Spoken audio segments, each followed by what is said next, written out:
It was a dark time. Imagine a land where silence seemed to scream the absence of God. The temple, once glorious, was nothing more than ruins covered by the dust of time, and the hearts of the people, full of fatigue, beat a slow rhythm, marked by the weight of decades of exile in Babylon. For many, returning to the Promised Land was not a cause for joy, but a sad reminder of all they had lost. In this difficult time, a simple man was chosen to awaken the people and bring back the faith that seemed forgotten.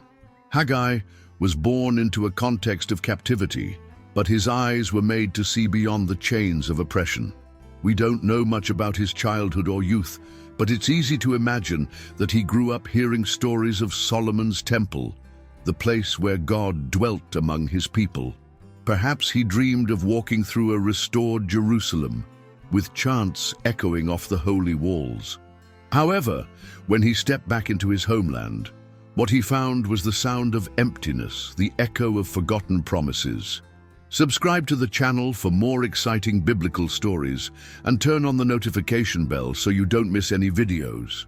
And it was in this silence that he heard the voice of God, a voice that did not demand gold or grand ceremonies, but action, courage, faith. Haggai knew that his mission would not be easy.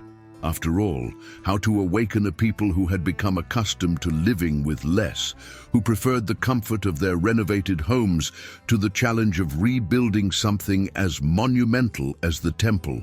But he also knew there was more at stake than rocks and walls. The rebuilding of the temple was a symbol of something greater, an invitation for the people to place God once again at the center of their lives. Haggai was not a man of pompous titles or great-known deeds. He did not come from a line of kings, nor did he carry the grandeur of a priest. He was a simple man, one who walked among others, whose hands probably bore the same calluses that hard work left on all returning exiles. But there was something about him that set him apart. A sparkle in his eyes, a weight in his voice, as if every word he said carried a purpose greater than any everyday task.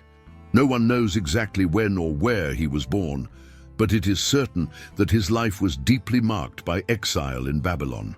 It was a strange land, with stone gods on every corner and a culture that was not their own.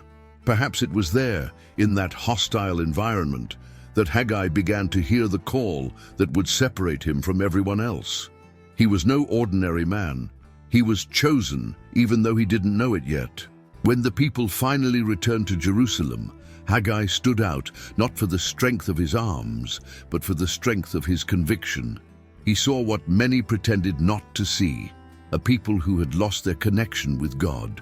As houses began to appear and crops began to grow again, he noticed the emptiness where the temple once stood. How could they move forward, ignoring what was the symbol of God's presence among them? But Haggai could not act alone. He knew his mission was bigger than himself. Still, his voice needed to echo and shake the people from their torpor. And so, with courage that seemed to spring from a divine source, he began to walk among people, to speak, to challenge. He would become the bridge between the people's hardened hearts and God's urgent call.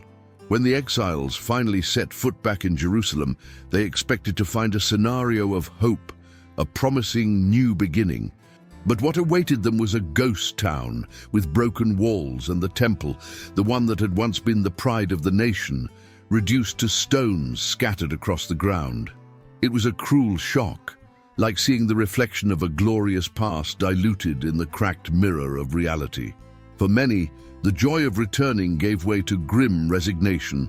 If only they could rebuild their lives, they thought, that would be enough. And that's exactly what they did. Each one began to build their house, planting what they could, trying to guarantee their daily bread. The reconstruction of the temple, however, was postponed. There's so much to do. Why worry about it now? This was the most common excuse. Thus, the people began to live among the sacred ruins without even looking at them. But something worried Haggai. He walked through the streets and saw beautiful, well-kept houses, contrasting with the pile of rubble that had once been the house of God. The destroyed temple was like an open wound in the heart of Jerusalem, a constant reminder that something was still deeply wrong. For Haggai, that abandonment was more than a matter of priority. It was a symbol of how the people had left God in the background. He knew that the silence around the temple said more than 1,000 words. The covenant between God and the people seemed to have been swallowed by time, buried under the dust of fallen stones. But Haggai also knew that this neglect could not last. A voice inside him urged him to act. He could not remain silent, not while what was sacred remained abandoned. And it was with this weight in his heart that Haggai began to prepare. It was time to confront the people, to challenge their priorities and bring to light what they had tried to forget. The first word needed to be accurate, capable of waking up even the most comfortable. And then Haggai spoke. Amid the hustle and bustle of the rebuilding city, his voice echoed like the sound of distant thunder. He did not choose soft words or words that could be easily ignored. Each sentence carried a weight, as if they were hammered against the apathy that had taken over the people. You say that it is not yet time to rebuild the temple, are you? And tell me, is it time then for you to live in luxurious houses while the house of God lies in ruins? His words cut the air like a sharp blade. There were those who stopped in their tracks, those who dropped tools and looked at him with wide eyes. It was impossible to ignore. The truth that Haggai uttered was like a mirror that no one wanted to face. But there it was, reflecting what many tried to hide. The prophet continued. He pointed not only to the neglect of the temple, but to the consequences of it. You plant a lot, but you harvest little. You eat, but you are never satisfied. You drink, but you are still thirsty. You wear clothes, but you still feel cold. It was as if Haggai was drawing a picture in vivid color. The sterility of their work was a direct reflection of their misguided priorities. God had been set aside, and the result was clear. Nothing prospered. The impact of his words was immediate. There was no denying that what Haggai said made sense. Each of them had already felt firsthand the weight of work that didn't bear fruit, of a life that always seemed to be missing something. But still, there was resistance, a silent hesitation. Why rebuild the temple now? Wasn't it dangerous? And the resources? Doubts hung in the air like a dense fog, but Haggai did not back down. His voice was not just a demand, but a call. He knew that this was just the beginning, that he would need to awaken more than the people's conscience. I needed to touch their hearts and, above all, rekindle the flame of faith. Haggai's words reverberated like a distant, insistent drum, impossible to ignore. The people, so used to living for themselves, began to get restless. Between the murmurs of the streets and the glances crossed in silence, something different seemed to be happening. Even Zerubbabel, the governor, and Joshua, the high priest, felt the weight of those words. It was as if Haggai had torn away the veil that hid the truth. Rebuilding the temple was not just a matter of stone and wood. It was the essence of their covenant with God, the basis of who they were as a people. Zerubbabel, a leader who carried on his shoulders the weight of commanding a nation that was still struggling to get back on its feet, knew that Haggai was right. He saw the abandonment of the temple as an open wound, a gap that needed to be closed, not only for the good of the city, but to restore the people's connection with the divine. Joshua, on the other hand, understood the spiritual depth of that calling. As high priest, he recognized that the absence of the temple meant more than fallen stones. It meant a distancing from the presence of God. It was then that they moved. It wasn't easy. The people still had doubts and hesitations. Rebuilding the temple seemed a monumental, almost impossible task, considering scarce resources and bitter memories of a past in which Jerusalem had been crushed by its enemies. But Haggai continued to speak, like a flame that could not be put out. He assured them that God was with them, that every stone lifted, every piece of wood placed, was more than manual labor. It was an act of faith. And so, little by little, The sound of silence was replaced by the noise of hammers, saws, and voices that sang songs of hope. But while the first foundations were being laid, Haggai knew there were still challenges ahead. The work would not just be physical. The hearts of the people needed to be rebuilt along with the temple. The first stones were placed on the ground with a mixture of hesitation and hope. The temple began to take shape again, albeit timidly, like a small flame fighting against the wind. But as the walls grew, another kind of murmur began to take hold of the people, not the sound of work, but of comparison. The older ones, those who had once seen Solomon's temple in all its splendor, looked at the new construction with a sadness they could not hide. This will never be like the first. It will never have the same glory. And they were heavy words, which began to weigh not only on the work, but on the hearts of those who placed each stone. How to fight the shadows of the past. How can we build something new, something worthy, when the memories of what once were seem so unattainable? With each hammer blow, these thoughts grew, and discouragement began to hover silently like a fog that obscures even the noblest intentions. Haggai once again saw what was happening. He knew that the people's hands needed strength, but their hearts needed it even more. And so he spoke again, with a voice that carried an authority that was not his, but God's. Do you look at this and think it is not enough? Do you think there is not enough glory? For I say, the glory of this last temple will be greater than that of the first. These words fell like a torch in the middle of the darkness. What Haggai said was not just a promise, it was a foreshadowing. He pointed to a greater future, something that went beyond what his eyes could see.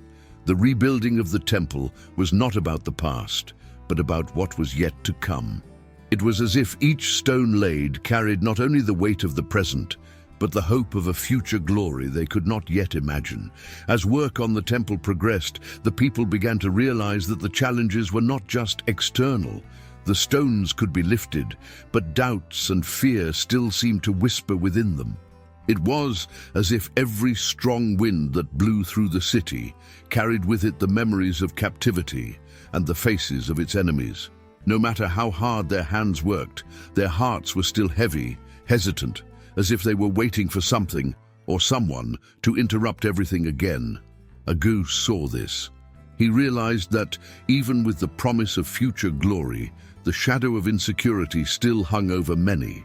And then he decided to speak once more. But this time, his words weren't just a call to work or a distant promise. They were a reminder that the God who had called the people was the same one who was walking among them at that very moment. "Be strong, do not be afraid, I am with you," he declared, echoing God's own voice to the people. It was like an anchor dropped in the midst of a storm, a reaffirmation that they were not alone, that every stone laid was overseen by the Creator himself. And Haggai didn't stop there. He pointed to history, to what God had already done in the past. Do you remember Egypt? Do you remember how he brought you out? For that same spirit is still among you. Even so, the difficulties continued. There was external opposition, people who mocked the work, and the harsh reality of building in times of scarcity. But Haggai knew that the real battle was not in the hands of the enemies or in the lack of resources. He was trusted by the people. They needed to believe, not just in the future, but that the very act of rebuilding the temple was proof that God was still at work. With this message, the workers returned to work. Each stone seemed to weigh less. Each hammering sounded like a step in the right direction. But Haggai knew that there were still lessons that needed to be learned, and the challenges were far from over. The work continued, stone by stone, but the days were long, and the fruits of this effort seemed distant. It wasn't just physical fatigue that tested people. It was the feeling that even with so much effort, the reward didn't seem to come. The crops continued to yield little, the barns remained almost empty, and the wind that blew over the crops seemed to take away more than it brought. It was as if the land was silent, refusing to respond to the sweat and work of those who cultivated it. It was in this context that Haggai stood up again, his voice once again cutting through the weight of discouragement like a sharp blade. He did not spare words, but he also did not speak to hurt. He spoke to awaken. Have you ever noticed how everything seems to slip through your fingers? They work hard, but nothing lasts. They keep money, but it disappears as if it were in leaky bags. Why? There was a tense silence as his words echoed. The people knew he was right. This was the exact feeling they had been carrying for years, as if life was always missing something. Then Haggai revealed the answer that many were already afraid to hear. Because the house of God is in ruins, while you only care about your own houses. That's why the earth doesn't give you what you expect. That's why your work never seems enough. The words, strong as they were, also carried something different, a thread of hope. Haggai not only pointed out the problem, but brought a promise that seemed to shine like a beacon in the darkness. From now on, pay attention. From this day, from the moment they began to rebuild the temple, God promised, "I will bless you." It was a call to trust that by putting God at the center, everything else would find its place. As the stones of the temple rose, a new tension hung over Jerusalem, something that went beyond hard work or daily hardships. It was a question of leadership, of purpose, of who would really guide the people in the midst of so much uncertainty. Zerubbabel, the governor, carried this burden like a constant shadow. He was a direct descendant of David, but the glory days of his lineage seemed distant. Instead of reigning as a king on an established throne, Zerubbabel led an exiled people struggling to rise again. It was difficult not to feel small in the face of all this. Haggai, once again, realized what was happening. He knew Zerubbabel needed more than human recognition or titles. He needed something only God could give, the certainty that his position had a greater purpose. And then, the prophet brought a specific message to him. It was unlike anything Zerubbabel had heard before, something that seemed bigger than the moment they lived in. "I have chosen you, Zerubbabel," God said through Haggai. "I will make you my seal ring." It was a powerful statement, full of symbolism. The seal ring represented authority, power, and trust. It was used by kings to stamp decrees, making them irrevocable. God was saying that Zerubbabel was not just a temporary leader, he was part of the eternal plan, a living sign that God was still in control and that the promise made to the house of David remained standing. These words gave Zerubbabel new strength, but they also planted something deeper, an expectation, a foreshadowing of something yet to come. The rebuilding of the temple was not just about the present. It was a piece of something much bigger, something that would echo into the future and bring eternal meaning to everything they were building. The last stones of the temple have finally found their places. The sound of the tools diminished as the erected walls began to tell in themselves the story of a people who had risen again. But what was seen there, more than stone upon stone, was a living testimony of God's faithfulness. Every corner, every rebuilt altar was a reminder that even after exile, even after so much pain, God's covenant with his people remained intact. But something still hung in the air, a feeling that the work, although completed, was just the beginning. Haggai knew this. He knew that the temple was not just a building, but a symbol. It was the place where heaven met earth, where people remembered who they were and who God was. But there was something more, something Haggai could not ignore. The temple would not just be for the present. It pointed to an even greater future, a promise that was not fully revealed. The words that Haggai had spoken about the glory of this temple being greater than that of the previous one resounded among those who listened. Some looked at the building and wondered how this was possible. After all, Solomon's temple had been a landmark of wealth and splendor, one of the greatest achievements of the ancient world. But Haggai spoke of something that went beyond gold and beauty. He spoke of a glory that people could not fully imagine, a glory that would come in the form of peace, in the form of redemption, something that went beyond the physical. The people continued to live and worship in the newly built temple, and Zerubbabel led with renewed conviction. But the story didn't end there. The temple was a living promise, a piece in God's grand plan that was still unfolding. What Haggai had initiated was much more than a call for reconstruction. It was a call to faith, obedience, and expectation of something much greater than they could see. And so, the echo of Haggai's words never faded. The temple was rebuilt, the people returned to worship, but the true legacy of the prophet was not just in the stones erected or the ceremonies restored. What Haggai left was something deeper, a reminder that God never forgets his promises, even when we forget him. He showed that the true value is not in the size of the works we build, but in the heart we put into them.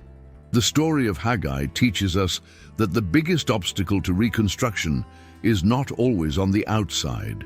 It was not fallen stones or a lack of resources that prevented the people from moving forward, but rather apathy, fear, and misplaced priority that placed their own needs above the presence of God. Haggai was the voice that made them look at themselves and realize that while they were trying to fill their lives with comfort and security, there was still something essential missing: God at the center of it all. But there is something even more powerful in Haggai's message. He didn't just speak to the people of that time. His words spanned generations, as a reminder that the greater glory he promised was not limited to the physical temple. This greater glory was fulfilled centuries later when Christ came into the world. He did not enter the temple as just another worshipper. He was the divine presence in person. And this was the true glory that Haggai foretold, an eternal reconciliation between God and man.